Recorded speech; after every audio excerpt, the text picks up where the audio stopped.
few more usability and workflow improvements have been introduced into Automation Manager.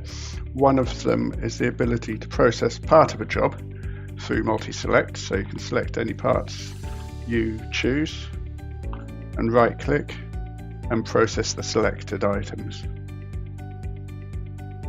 Also on layer mapping,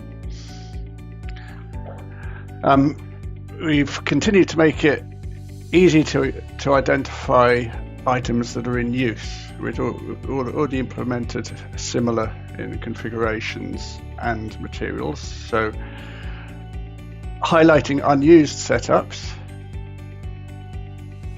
which makes it easier to do housekeeping and remove unused items. Also, if you try to delete something that is in use,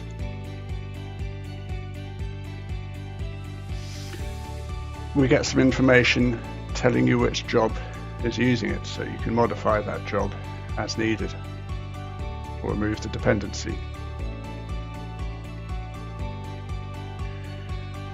These stay highlighted until you switch tabs.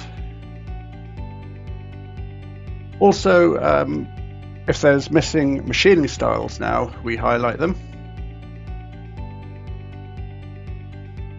So somewhere in here, there you go. So the path to this machining style is pointing to a file that doesn't exist anymore. This can cause errors in processing.